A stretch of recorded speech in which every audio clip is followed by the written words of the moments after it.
네, 오늘 사도행전 강의 44번째 시간입니다.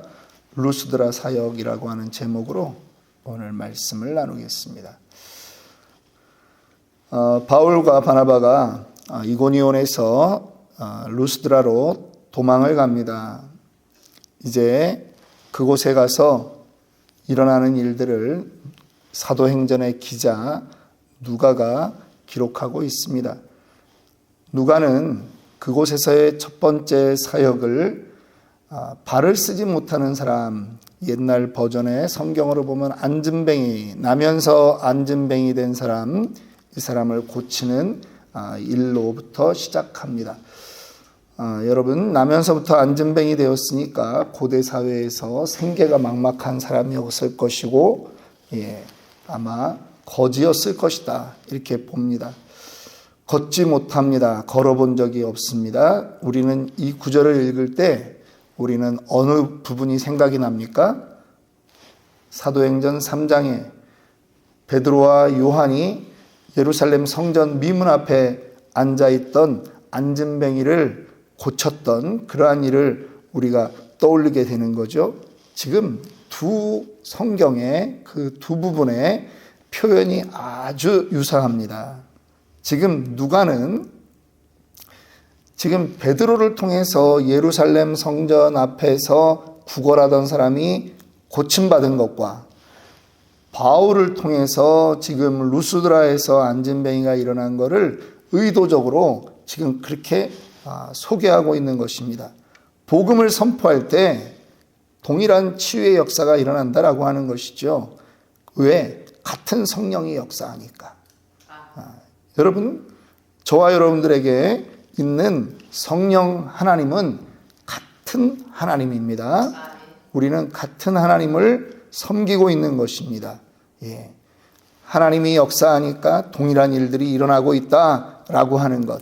지금 유대인들이 모여있던 예루살렘에서 일어났던 일이 이방인들이 있던 지금 이 루스드라에서도 동일하게 일어난다라고 하는 것을 강조하는 거예요. 복음이 지금 편만해진다라고 하는 걸 이야기하는 거고요. 복음이 차별이 없다라고 하는 것을 이야기하고 있는 것입니다. 오늘 8절 말씀 보겠습니다. 루스드라에 발을 쓰지 못하는 한 사람이 앉아 있는데 나면서 걷지 못하게 되어 걸어본 적이 없는 사람이다. 그런데 그 다음 말이 중요합니다. 9절 바울이 말하는 것을 듣거늘 바울이 주목하여 구원받을 만한 믿음이 그에게 있는 것을 보고. 여러분, 바울의 이 누가가 기록하면서 지금 이 두 사람을 보는 거예요. 바울은 설교를 하고 있었고요. 이 앉은뱅이는 그 바울이 말하는 것을 계속 듣고 있었다라고 하는 거예요. 이 듣거늘이라고 하는 이 말은 원어로 아코라고 합니다. 그런데 단순히 그냥 어떤 말을 이렇게 듣는 그 정도가 아니라 관심을 갖고 마음을 쏟고 지속적으로 듣는 것을 의미하는 단어입니다. 여러분, 성경은요, 지속적으로 우리에게 무엇을 듣느냐가 그 사람의 믿음을 결정한다라고 말하고 있어요. 믿음은 무엇으로부터 온다고요? 들음으로부터. 이게 너무 중요한 거예요.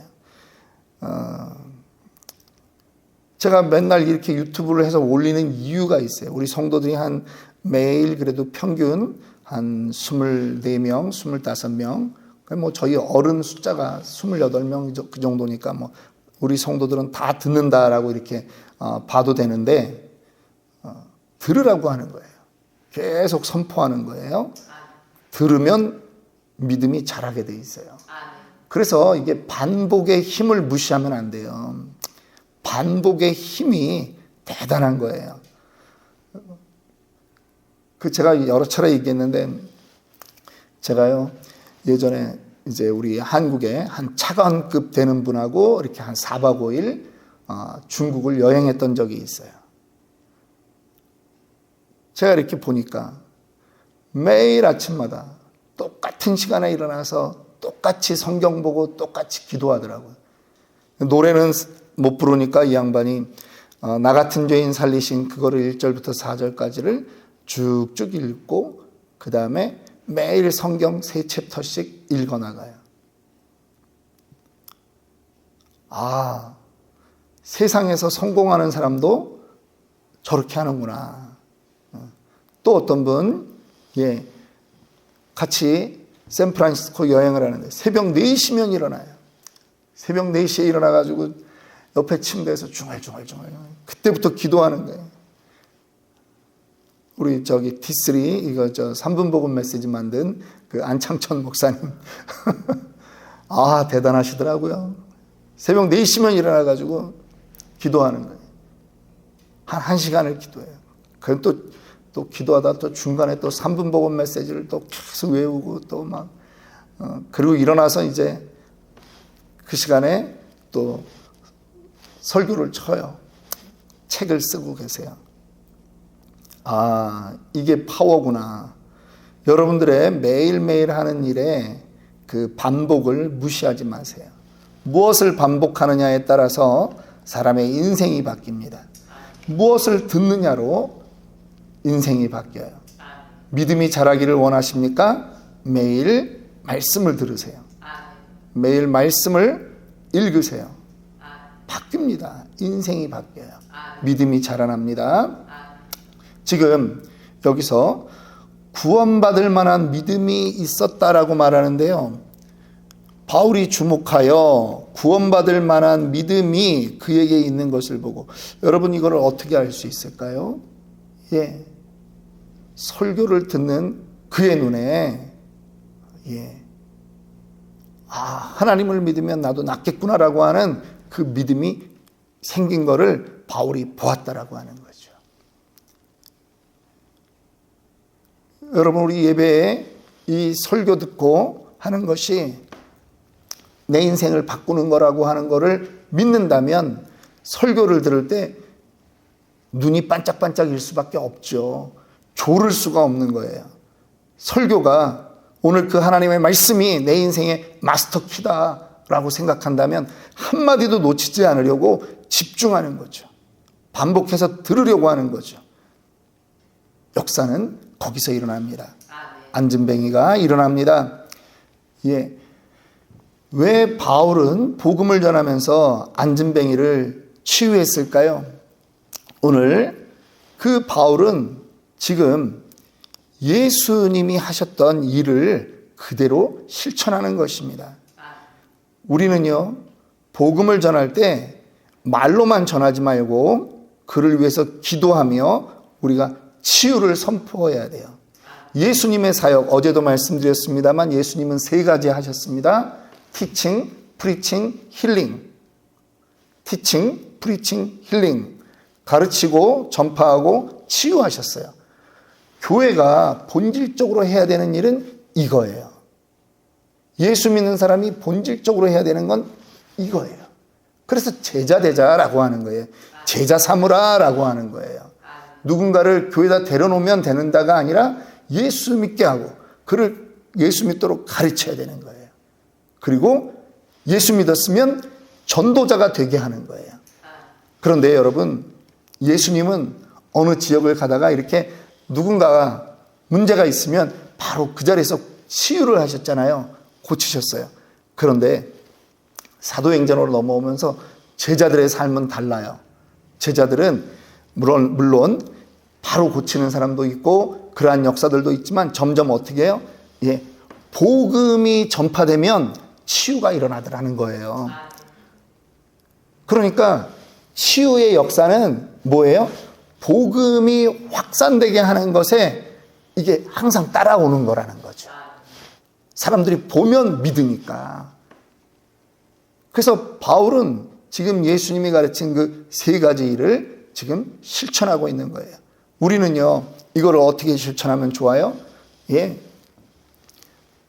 3분 복음 메시지에 우리가 암송하고 또 기회되는 대로 전하는 거예요. 예수 믿으세요? 너무 좋아요. 얘기하고 누군가가 관심 가지고 얘기하면 우리가 논리적으로 함께 이야기하고 그런데 우리가 기도하는 거죠. 치유 기도를 하는 거예요. 어떻게 합니까? 하나님, 이 영 가운데 이 사람이 예수 믿지 못하게 하는 악한 마귀 사탄 물리쳐 주옵소서. 우리가 직접 기도하는 거예요. 내가 예수의 이름으로 명하노니 우리 성도들을 공격하는 이 악한 것들 결박되고 물러가라. 기도하는 거예요. 질병으로 고통당하는 사람이 있으면요, 기도하는 거예요. 선포하는 거예요. 내가 예수의 이름으로 명하노니 악한 모든 질병들은 떠나갈지어다. 떠나갈지어다. 우리 자녀들의 눈을 가리우고 우리 자녀들을 꿈을 못 꾸게 하는 그 모든 악한 것들 물러갈지어다. 우리 성도들 마음 가운데 섭섭한 마음 주는 악한 마귀 사탄 물러갈지어다. 한 길로 왔다가 일곱 길로 물러갈지어다. 육신의 정욕, 안목의 정욕, 이생의 자랑으로 살아가게끔 만드는 모든 것들 물러갈지어다.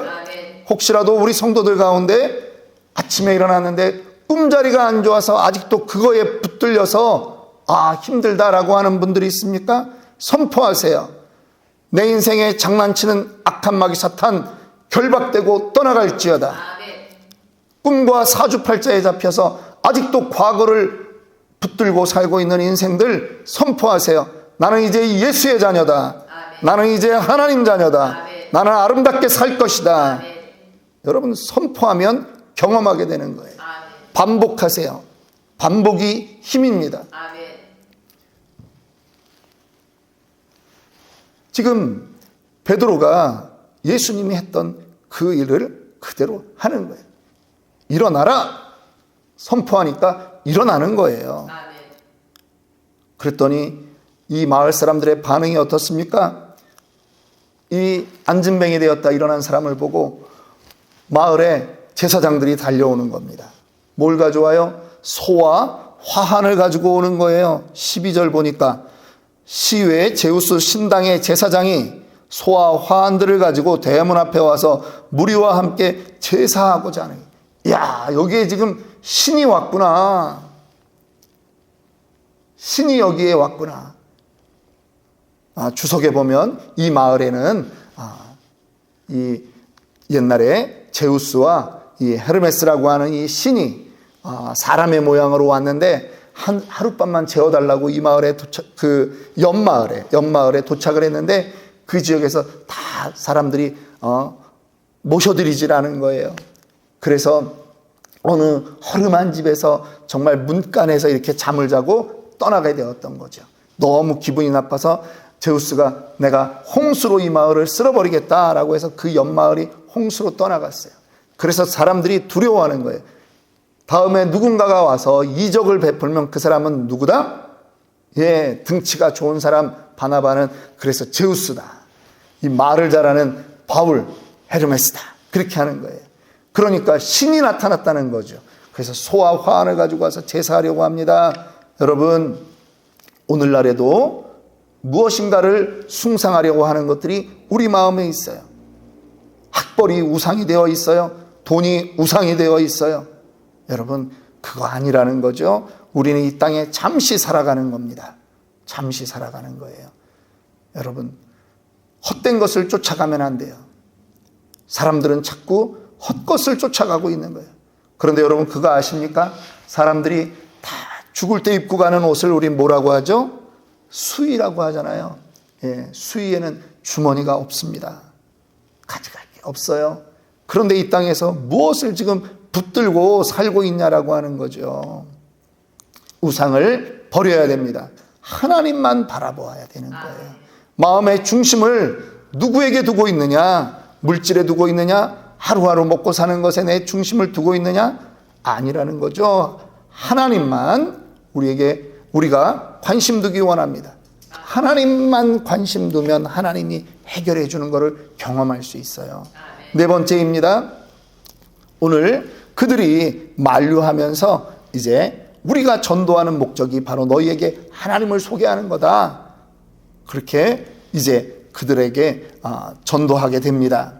여러분, 이 전체를 보면서 우리는 앞에 14장 1절부터 8절에 이고니온의 선교 이런 거와 이곳에 루스드라의 선교가 서로 다른 것을 볼 수 있습니다. 이고니온이라든가 비시디아 안디옥에서는 바울과 바나바가 어디로 먼저 가요? 예, 회당을 찾아가는 거예요. 회당에 가서 유대인들에게 복음을 전했어요. 그런데 이 루스드라는 바로 그 현지인들을 대상으로, 이방인들을 대상으로 복음을 전하는 거예요. 왜 그렇습니까? 예, 복음을 전하는 전략이 그 지역마다 다르다라고 하는 거죠. 예, 융통성이 있다라고 하는 것입니다. 복음을 전할 때 지혜롭게 해야 된다라고 하는 거예요. 사람들도 마찬가지예요. 우리가 전도하는 마음이 있어도요, 사람들이 다 똑같지 않아요. 내가 오늘 만나는 A라고 하는 사람과 내가 알고 있는 또 B라고 하는 사람의 백그라운드가 달라요. 어떻게 이 사람들을 접근해야 되는지 우리가 고민해야 되는 이유가 바로 거기에 있다라고 하는 것입니다. 오늘 말씀을 마칩니다. 루스드라의 사역은요, 현지인들을 직접 대상으로 한 그러한 사역이었고, 그들의 마음에 정말 하나님을, 천지와 바다와 그 가운데 만물을 지으시고 살아계시는 하나님을 선포하는 그러한 사역이었습니다. 오늘 우리에게도 동일하게 이것이 도전되기를 원합니다. 누구에게는 선포해야 되고, 누구에게는 선물을 줘야 되고, 누구에게는 위로를 해야 되는 것입니다. 지혜롭게 행함으로 우리에게 지경이 넓어지는 그러한 일들이 일어나기를 원합니다.